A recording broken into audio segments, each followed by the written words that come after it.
Hello, everyone. Welcome back to Daily English Podcast.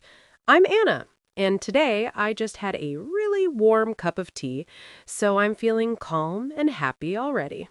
Hi everyone, I'm Tom, and I just had a long nap before recording, so my brain is finally working again. Sometimes all you need is a little rest, a cup of tea, and a quiet moment. Or a good meal, because when I don't have breakfast, I turn into a very grumpy person. That's true. When you have food in your stomach, life suddenly feels easier. And today's topic is actually about that little word, the word we just used, the word have. It's a very small word, but you have it everywhere in almost every English conversation. You have breakfast, you have a problem, you have an idea, you even have a bad day. And sometimes you don't even notice how many times you use have in just one conversation. That's why today's episode is simple, relaxed, and very practical. But before we continue, please like this video and subscribe to the channel so you don't miss the next episodes. Yes, subscribe and join our little learning family because we love having you here with us. Today, we're talking about how to use have in everyday English. No big grammar rules, no complicated explanations, just real-life examples. Because in real life, people don't think about grammar charts. They just talk. You don't say, wait a second, I must check the rule. You just say, I have a headache, and move on. Exactly. And that's the kind of English we want you to have. Simple, natural, and useful in daily life. By the end of this episode, you'll have more confidence and more ideas for using this small but powerful word. So relax, take a deep breath, and let's have a nice conversation together. One common problem, especially for English learners, is using have for everything because it feels safe, simple, and easy to remember. Yes, some students say, I have go to work now, and the listener feels confused because that sentence doesn't really work. The correct sentence would be, I have to go to work, because have to shows obligation, not possession. Another funny mistake is when people say, I am having 25 years, instead of saying, I am 25 years old. That sentence sounds strange because in English, we don't have age. We simply are that age. I once heard someone say, I have very tired, and I understood the feeling, but the grammar was having a small accident. The correct version would be I am very tired because tired is a feeling, not something you own. Another common problem is using have instead of eat, like saying, I have rice yesterday, when talking about the past. In that case, you need the past form and say, I had rice yesterday, so the time matches the verb. Some learners also forget that have changes, so they say, she have a car, which sounds a little broken. The correct sentence is she has a car because with he, she, or it, have becomes has. Another classic mistake is saying, I don't have no money, which sounds like movie dialogue, but not standard English. In normal English, we say I don't have any money because we don't use two negatives together. Sometimes learners also say, I have a party yesterday, when they want to talk about the past. But the correct form is I had a party yesterday because the action already happened. These mistakes are very common, and honestly, they're not scary. Yes, they just show that you're trying to use English, and that's already a good step. The important thing is to notice these small problems and slowly correct them. Because when you fix these simple have mistakes, your English suddenly sounds much more natural. And people understand you faster without needing extra explanation. So don't be afraid of making mistakes. Just learn from each one. And soon you'll have better English, better confidence, and maybe better coffee too. Haha. Tom, if someone learns only one verb in English, I honestly think it should be have because it appears everywhere. That's true. If you listen to people talking for just 5 minutes, you'll hear have again and again like background music. You have breakfast, you have lunch, you have dinner, and suddenly your whole day is full of have. And if you don't have food, you don't have energy, and then you don't have the mood to speak English at all. Exactly. English teachers always say, practice every day, but first you must have coffee. Yes, without coffee, I don't have motivation, I don't have focus, and I definitely don't have patience. And when your phone battery dies, you suddenly have a big problem, even if everything else in your life is fine. Or when you have an exam tomorrow, you suddenly have a strong desire to clean your room, organize your desk, and watch funny videos. That's called having perfect motivation for everything except studying. And when someone says, I have something to tell you, you immediately feel nervous. Yes, because you don't know if they have good news, bad news, or just a weird story. My friend once told me, I have a surprise for you, and the surprise was helping him move his sofa. So you didn't have a gift, you had back pain. Exactly. I had a very heavy surprise. This is why have is so important, because it helps you talk about things you own, things you feel, and things that happen to you. You have a cold, you have a meeting, you have a dream, and sometimes you just have a bad day. But the good news is, when you understand have, you suddenly have a lot more power in your English. It's like having a key that opens many doors in daily conversations. So, if you want simple English that works in real life, you really need to have this word in your daily speaking. Because once you have, you don't just have a verb, you have a tool for almost every situation. One important thing to understand, Tom, is that have is very useful, but only when you use it in the right situation. Exactly, because if you use have everywhere, you might sound strange or even a little funny. For example, we say, I have breakfast every morning, not I eat a breakfast in many daily conversations. Yes, in English, we usually say, I have lunch, I have dinner, and even I have a snack. But we don't say, I have water when we're just drinking it. We normally say, I drink water.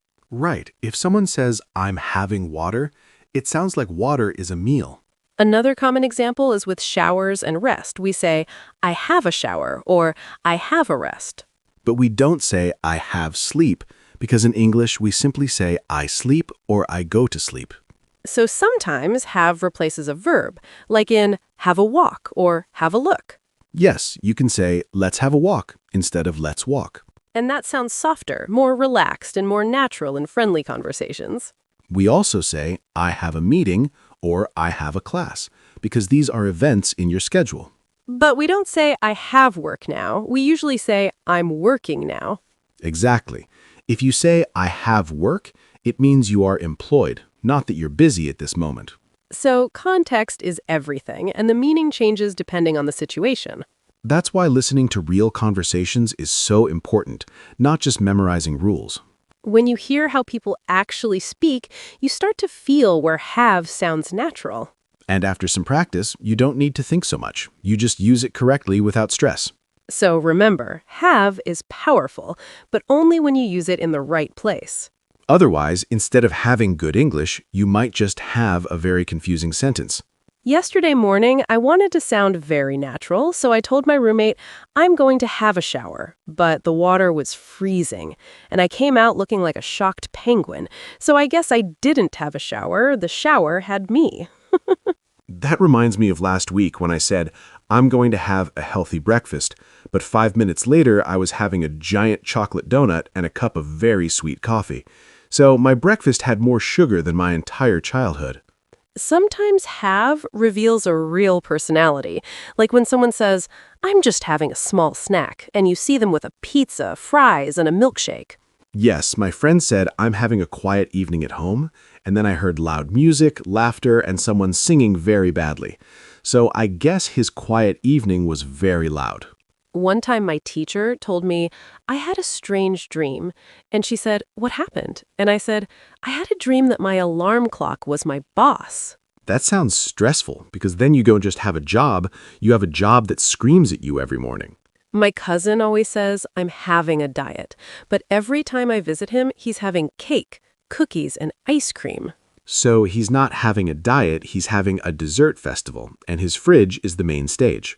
Another funny one is when people say, I'm having a serious conversation, but they're also eating chips and watching funny videos.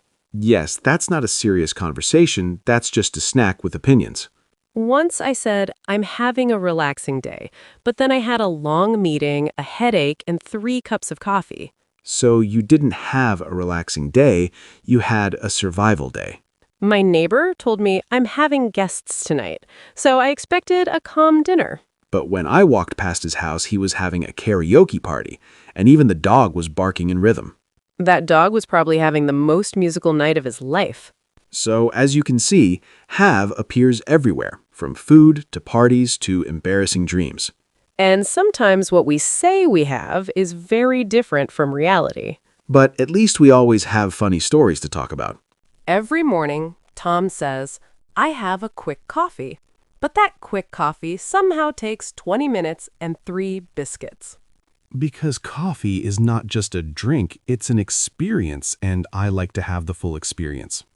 My sister says, I have a short nap, and then she disappears for 3 hours, like she entered another universe. That's not a short nap, that's a small vacation in dreamland. Yesterday at work, my boss said, let's have a short meeting. And we all knew that meant at least 1 hour. Yes, in office English, short meeting usually means long suffering. My friend told me, I'm having a healthy week, but I saw him having burgers 3 days in a row. Maybe he meant he's having a healthy relationship with burgers. One time, I said to a waiter, I'll have a salad because I wanted to eat light. And then you also had fries, soup, and dessert. Yes, because the menu was very persuasive. My uncle always says I'm having a quiet weekend, but somehow he always ends up fixing something, arguing with the TV, and shouting at the football match. That doesn't sound quiet. That sounds like a very emotional weekend. Yesterday, I told my friend I'm having a productive day, but I mostly watched videos about productivity. So you didn't have productivity, you had productivity content. Exactly, and now I feel productive just thinking about it. Sometimes people say, I'm having a bad day, but really they just had one bad moment. Yes, maybe they spilled coffee, missed the bus, and suddenly the whole day is a disaster. That's why words matter, because what you say you have can change how you feel. So try to have more good days, more good meals, and fewer bad moods. And, if possible, try to have a sense of humor, because it makes everything easier. Especially when your short meeting turns into a long one.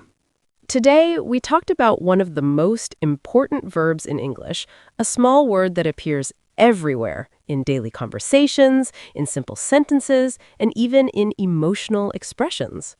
Yes, the verb have may look simple, but it carries a lot of meaning, and people use it hundreds of times a day.